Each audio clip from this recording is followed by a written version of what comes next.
Y precisamente cuando hablamos del mes de julio, hablamos de las gratificaciones para el sector formal, que todavía es un sector bastante pequeño en el Perú, pero vamos a conocer qué riesgos se enfrentan quienes cobran su gratificación, por ejemplo, frente al ciberdelincuente que está al acecho, precisamente en esta época del año. Lo conversamos con Freddy Alvarado, director de la Maestría en Gestión de la Ciberseguridad y Privacidad de ESAN. Freddy, bienvenido a Economía para Todos, bienvenido a RPP. ¿Cómo estás? Buenas tardes, un gusto estar en tu programa. Muchísimas gracias. Freddy, ¿qué tipo de fraudes son los más comunes en esta época del año? Reitero, estaba conversando precisamente sobre la época en la que muchos trabajadores formales cobran la gratis, hacen compras online y la ciberdelincuencia está lamentablemente al acecho. Efectivamente, ¿no? Una de las modalidades más comunes realmente que ha proliferado en los últimos años es el phishing, ¿no? Es decir, la usurpación de identidad de una entidad bancaria, de una entidad comercial y solicitando obviamente información sensible de parte del usuario, lo cual podría poner en riesgo las cuentas bancarias, los datos personales y a partir de ahí... ¿Qué es el phishing?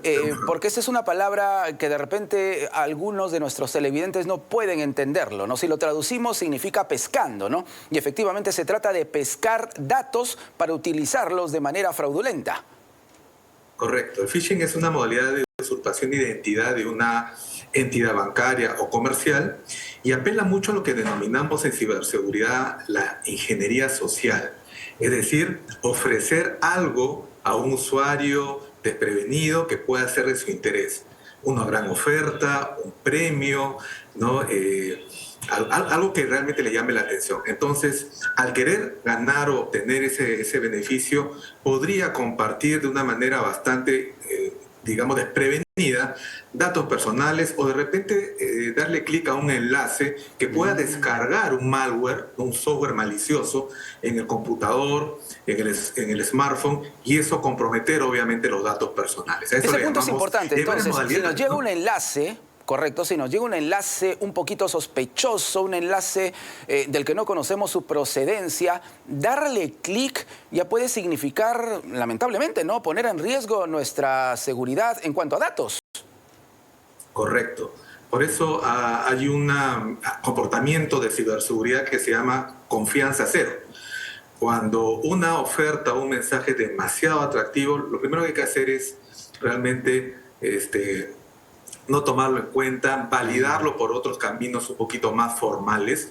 Hay enlaces, ¿no?, que tienen certificados de seguridad y es conveniente ir precisamente a las páginas oficiales del banco, del negocio, de la tienda y ahí desarrollar realmente pues la transacción. Pero en un correo, hacerle clic o compartir información es bastante riesgoso. Perfecto, ahí hemos hablado del phishing, ¿correcto? ¿Qué otros tipos de fraudes son lamentablemente comunes en esta época, además del phishing? También hay el phishing, con B chica, phishing, ¿no?, que es, digamos, las llamadas que a veces recibimos como spam, comunicándonos que nuestra cuenta ha sido bloqueada y que para poder continuar con las operaciones nos piden que demos un código, un PIN, una clave y con eso lo que estamos haciendo es compartir o comprometer la administración de nuestro equipo celular. Eso no podemos hacer. Ningún banco nos va a pedir, o área comercial nos va a pedir datos sensibles, datos privados a partir de una llamada telefónica o de un mensaje de texto. Por ejemplo, la otra modalidad es el smishing, que es lo mismo pero con mensajes de texto o a través de un WhatsApp. Entonces, son varias modalidades y tenemos que tener confianza cero. Entonces, ahí tenemos tres, ¿no? El phishing, el vishing y el smishing, ¿correcto? Correcto. Y un detalle, y yo quiero que tú nos expliques un poquito más, no sé si coincides, pero cuando uno se imagina a un delincuente, tiene esta imagen, ¿no?, del tipo siniestro, ¿no?, de repente que nos espera en una esquina, con una capa Pucha, estamos hablando de ciberdelincuentes que pueden engañarnos literalmente, ¿no? Con saco y corbata, gente muy preparada que nos llama por teléfono y que nos puede sorprender por lo que denominamos la labia, ¿no? El manejo de temas que, claro, y uno termina confiando en estas personas. Hay que tener mucho cuidado. Efectivamente, por ejemplo, lo que tú mencionas, las llamadas telefónicas, que es el phishing, precisamente la persona que llama está entrenada como para poder capturar, ¿no? Eso. A la potencial víctima y no dejarla que cuelgue, ¿no? Porque quiere obviamente ganarla psicológicamente y lograr compartir los datos. Entonces, esa es una modalidad bastante conocida. Hay otras adicionales, por ejemplo, el SIM swapping, ¿no? En el cual un ciberdelincuente se hace pasar por el titular de una cuenta, de una línea telefónica, pide el mismo número a la empresa operadora para que le venda un SIM card, digamos, un chip de repuesto, porque le han robado o cualquier cosa que haya inventado, le da el chip, lo incluye dentro de otro celular y podría acceder a la cuenta del titular.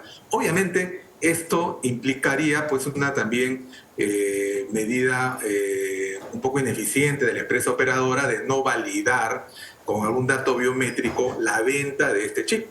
Entonces, hay situaciones que, digamos, generan estafas a partir de un cambio de línea de celular Sí, y con claro. eso hace una transacción bancaria, ¿no? Entonces ahí hay que trabajar también mucho, cooperando entre lo que es la regulación de telecomunicaciones, la regulación bancaria y proteger al usuario, ¿no? Y mucha educación, obviamente. Correcto. ¿Y qué podemos hacer con relación a las compras online, ¿no? Porque muchos trabajadores reciben una platita adicional, quieren hacer compras online. ¿Qué tipo de medidas de seguridad debemos tener para no caer tampoco en estafas o en fraudes?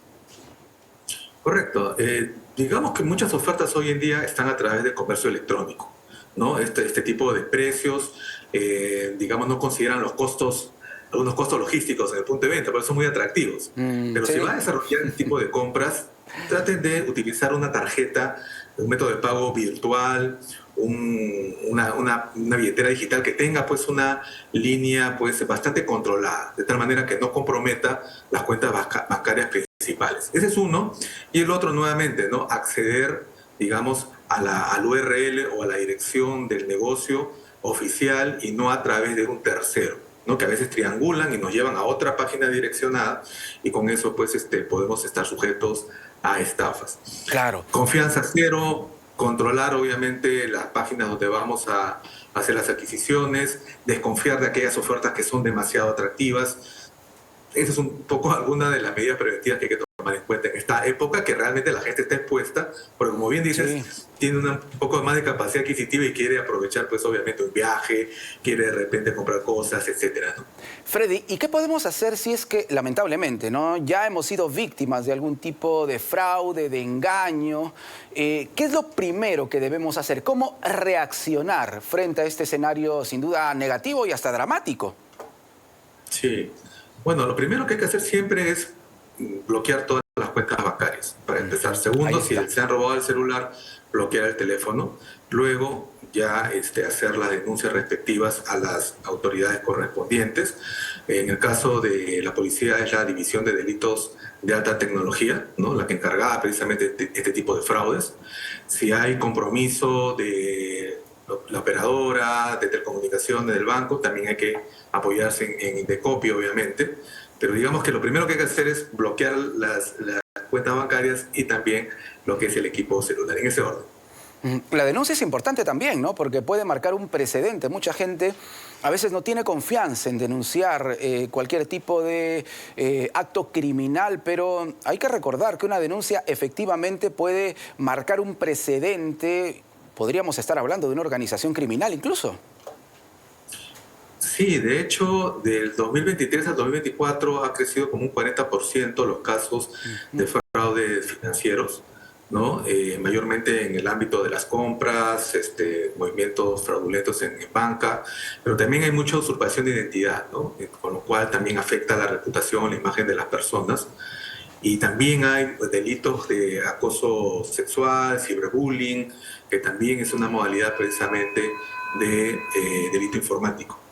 Y Así en nuestro que sí, país, Freddy, hemos ¿Cómo? mejorado en cuanto a enfrentar toda esta situación del cibercrimen? ¿Estamos preparados, por ejemplo, en cuanto a la Policía Nacional, a las autoridades? Porque ya no estamos hablando de fantasía, de cosas que vemos en una película. Estamos hablando de una actividad criminal frecuente, constante, presente, ¿no?, en la vida diaria. Entonces, hay que estar preparados para hacerle frente. Bueno, de hecho, en los últimos años hay una mayor preocupación y también participación de muchos profesionales, tanto a nivel privado, público, como en la policía, por justamente especializarse en este tema de la ciberseguridad, que va evolucionando día a día, mes a mes. Hoy día tenemos la inteligencia artificial que puede ser utilizada tanto para protegernos como para poder crear estos malwares que nos puede sorprender y generar estafas. Claro. Entonces sí, yo sí veo realmente que estoy también en el mundo académico, cada vez las empresas cubriendo posiciones de oficial de seguridad de la información, oficial de protección de datos personales, especialistas en ciberseguridad, y es que realmente la sociedad se ha digitalizado fuertemente, las Sí. transacciones, la economía se ha ido al ciberespacio, y obviamente también los cibercriminales y también los profesionales tienen que estar compensando lo mismo, ¿no? Y yo me quedo con una frase tuya: confianza cero, ¿no? Efectivamente, en este mundo digital hay que desconfiar de todo lo que encontramos. A veces en las redes hay mucha gente confiada que comparte información simplemente porque le llega a través del WhatsApp, de las redes sociales, y claro, hace clic en algún enlace y esto puede significar un riesgo bastante grave. Sí, sí, de hecho, el comportamiento de ciberseguridad es un tema que falta desarrollar mucho en la sociedad, ¿no? De repente en el mundo corporativo es más maduro, pero esto parte desde casa, ¿no? La sociedad, las familias deben, digamos, tomar una postura de desconfianza, ¿no? Prevención también, y con eso también respetar mucho, salvaguardar sus datos personales, que realmente es lo que nos cuida nuestra imagen, ¿no? Entonces, a veces no publicamos cosas que, por ejemplo, tienen que ver con viajes, adquisiciones, Sí. y eso es un insumo para los ciberdelincuentes para hacer precisamente esta ingeniería social que mencionaba hace un momento y enviarle pues esas cañas de pescar, como tú comentabas, ¿no? El phishing, etcétera, ¿no? Entonces, sí, tenemos que trabajar mucho en eso. El eslabón más débil en la organización, en el lado de ciberseguridad, es el lado humano, ¿no? Podemos tener muchos antivirus, muchos firewall, muchas medidas de protección, pero es precisamente la persona la que debe tomar una postura responsable. Muy bien, Freddy, entonces nos quedamos con esto: confianza cero y mucho cuidado con el phishing, el vishing y el smishing, ¿correcto? Correcto, muy bien. Gracias, Freddy.